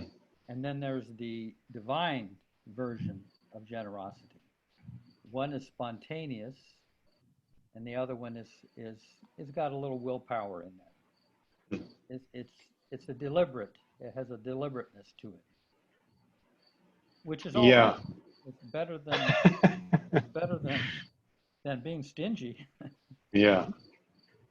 Yeah, it's interesting. I find that you know, I use my ability to act and behave or experience good positive feelings as a measure of how connected I am to the divine, but to Baba. But really, you know, that's short-sighted, you know, because it like you're saying, you know, those good qualities, while they're beneficial and they serve their purpose, they're really just you know, a reflection of the higher qualities of Baba, and so how much I really miss or diminish my connection with Baba, because then I will judge myself if I'm not acting or behaving or, you know, capable of expressing, you know, good things, you know. In frustration with my children, sometimes I just have you know, I'm not able to catch my reactions, and so then I judge myself for then not being connected to Baba. But I so miss the fact that even if I did say something good or beneficial, that might not have really been a deeper connection to Baba. There's something more for me to go to, another layer in there. Even to be aware of that, I think is invaluable. Hmm. You know, to be able Yeah. to know the distinction between the good emotions and good feelings as opposed to the divine qualities. Yeah. Their counterpart, but like I say, you go from bad to good to God. You know, that's what Bob said. You go from bad to good to God or love. Mm. Yeah, and I can feel what I like in this is that I can feel my own, it stirs up my longing to then know those divine qualities and be able to express those divine qualities like that. That's something I long to be able to do Yeah. continuously, not just a little bit, not every once in a while, no, but to continuously live Yeah. from being able to, from those divine qualities. It's like sweet Good. nectar. Yeah. And it will be done. You know, I mean, Yeah. that's what Bob is working on in us. Dinku, does that make any sense, or were you just having your breakfast and No, not yet. Yeah, it made a lot of sense. But the question I have is, you know, obviously these negative qualities do come up in us every now and then. You know, especially you get irritated with someone, or sorry, just a sec. You get irritated, or you know, you have issues coming up, and my personal experience, I tend to stop it and try and, you know, convert it into tolerance. But is that not in a way suppressing the issue? well, Baba says a suppression is all right, but not repression. If you are aware that you're getting annoyed or irritated with somebody, you're fully aware of it. Yeah. Then you're trying to do a counter response. I mean, something that pulls you out of it, but you're fully aware of this quality, but you're trying to find the better part of yourself so that you're not reacting, so that you're responding, or even just not saying anything. Just remaining neutral if you can. If you can't get a loving quality to come through, at least bite your tongue. You know, not and do not to put it into action or word. You know, but I love that. I've never heard of the distinction between repression and suppression. You know, because I get worried about that too. In a similar way, you're talking about Dinku. You know, a particular feeling comes up or experience that comes up that I, know wouldn't be helpful to express. You know, and I feel like I try to stop the expression of it, but then I fear that it's repression. Yeah.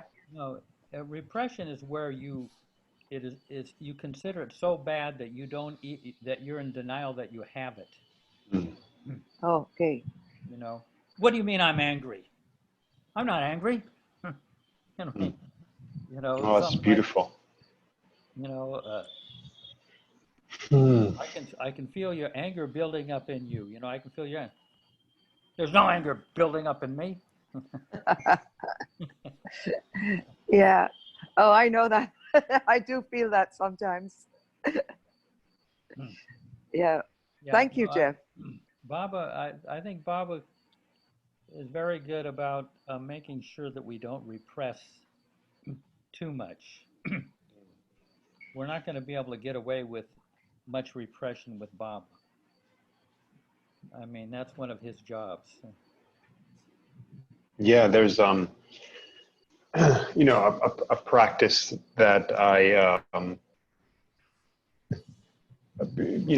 became very comfortable with, very familiar with, and it's trying to find the small truth, or the part of the truth in whatever anyone's saying to you, and really trying to take that in, even if you don't, even if it's unflattering or it doesn't sound right, or you don't understand it, or you don't see it, to try to find the small truth, because then that eliminates the repression of whatever that might be that you might not want to know, or didn't even know you had, or whatnot.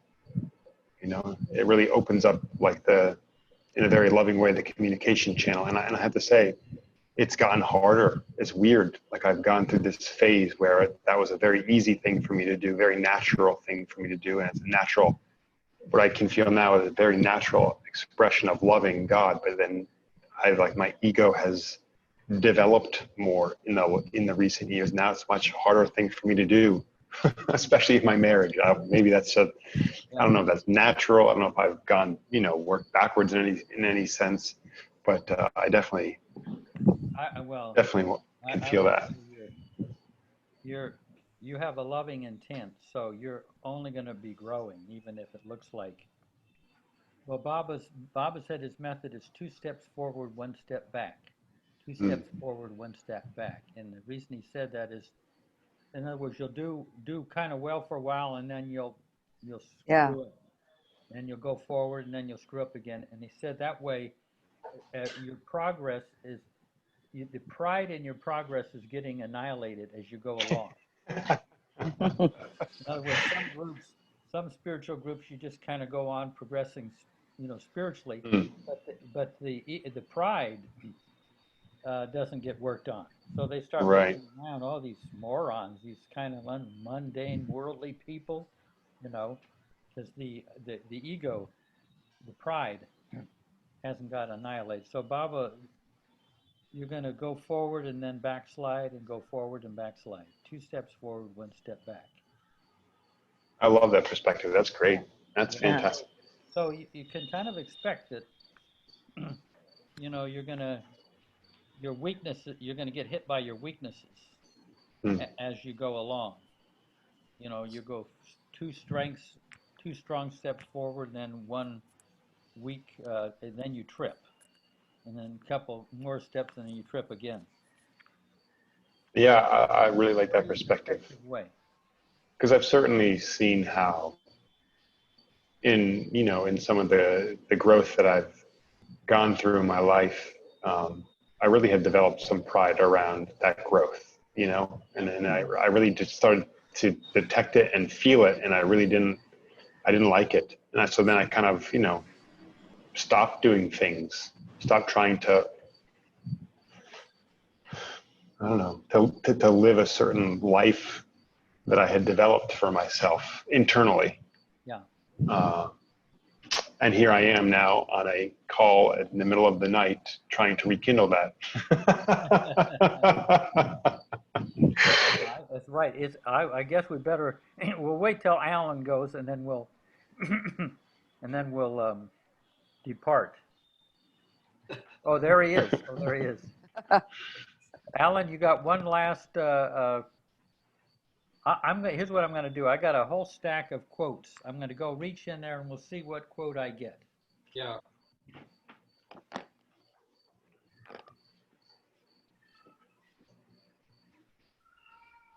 Bella.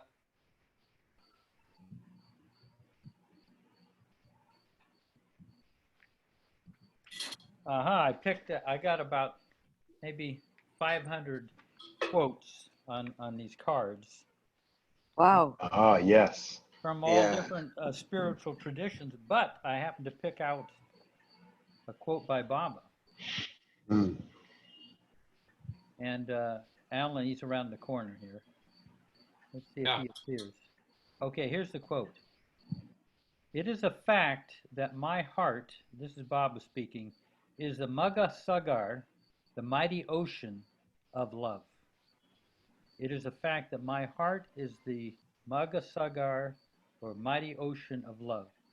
And it is because of that love that I crush the body, mind, and heart of my disciples into powder. Unless one turns into dust, resurrection into immortality is impossible.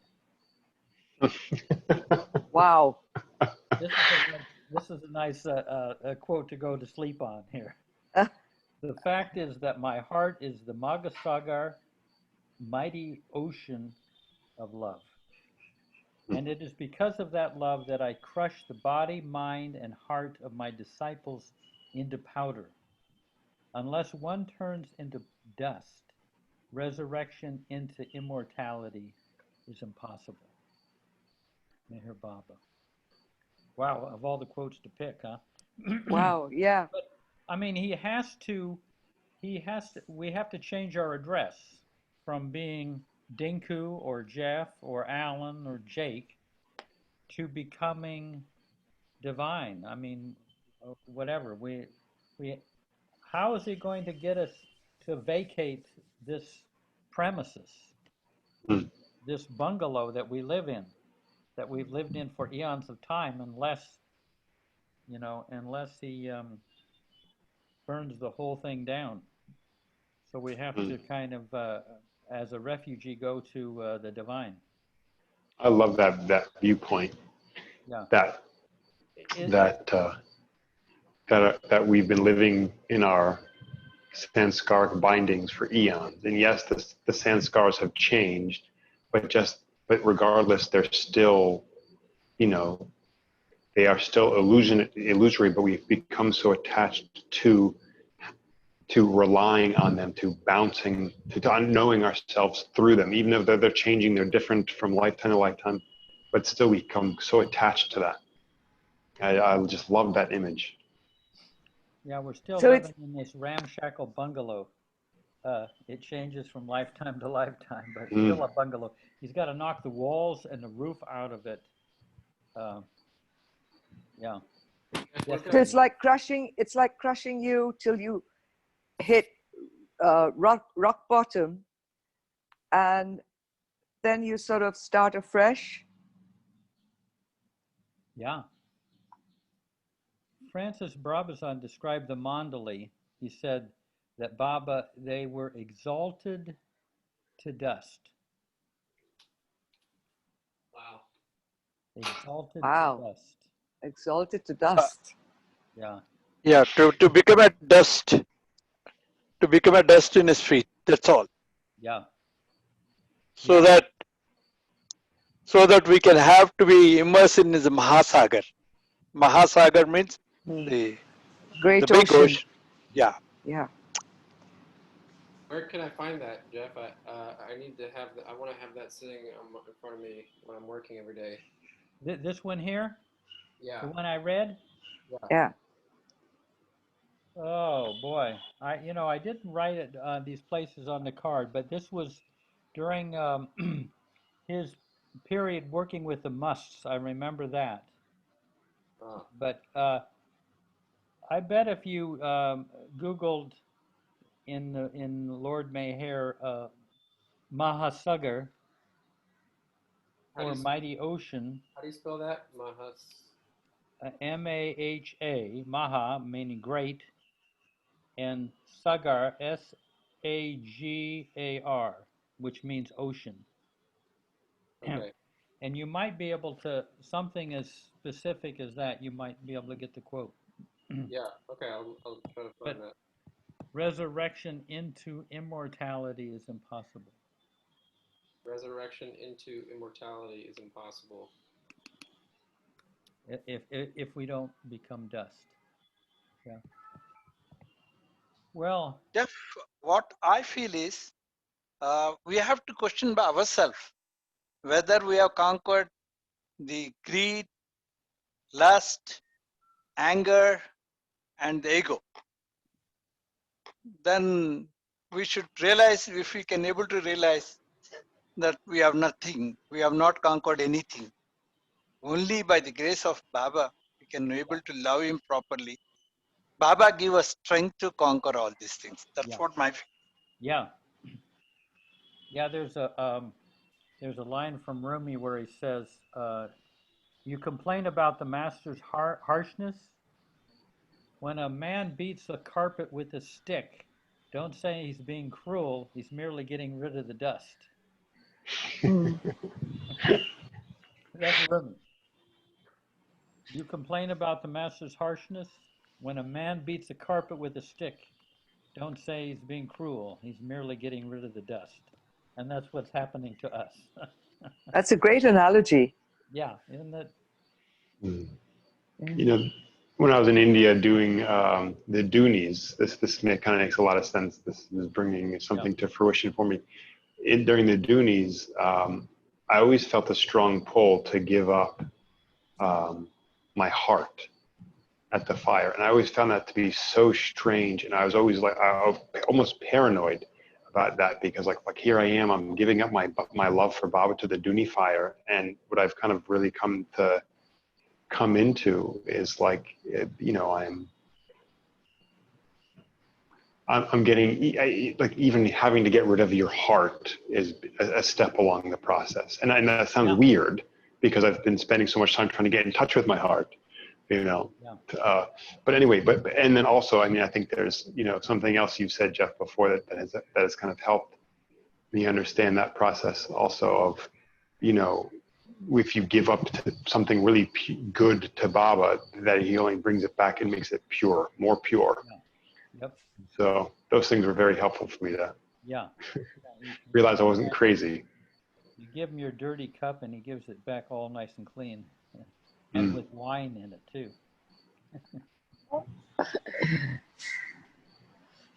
Yeah.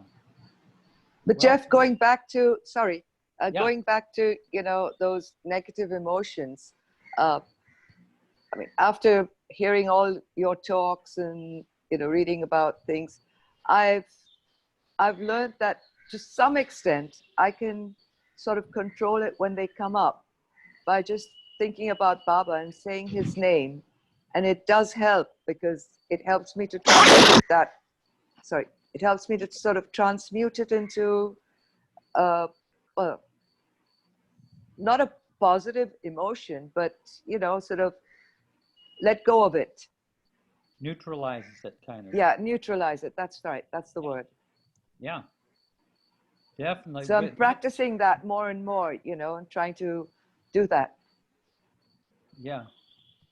What a beautiful tools Baba has given us Mm-hmm. to deal with these things. Otherwise, I don't think we would ever, we would be battling this stuff forever, Yeah, that's no joke, really. Yeah. Yeah. Oh man, there's Like no way out. I feel like I need conversations to keep helping me remember. Sometimes it's like those poems, those Hafiz poems that say that you take a break in the cavern or something to remember, because sometimes the endurance to come back to those places, to come back to that place, as you mentioned, the place at the back of the heart, that deeper place. I get flashes and then I get out really fast, and then I get really tired of. I get in general. I just get like kind of more tired of. I don't know. When you get to the point where you're like, I just keep doing this. I keep trying, keep efforting, and I'm not. And I'm expecting some sort of more. I'm expecting some sort of more. Something to really change really fast. And it's very slow and painful though. Yeah. I mean, one thing that I come back to is to try to be very relaxed at the innermost level. In other words, that's a kind of default position. Go, because effort can be a strain, but if you go to a very innermost, be relaxed at the innermost level, then great effort can flow from there. And it's not a strained effort. It's an effort that comes from quietness. Wow. So, every once in a while, I just kind of stop and just go to a very relaxed place deep within. It's like hitting a reset button. Right. I mean, these are just little things that I find useful in kind of maintaining a quiet inner life. Right. So that the strain doesn't kind of build up. I never heard it that way. Yeah, the strain versus like the effortless effort. Yeah. Jeff, Yeah.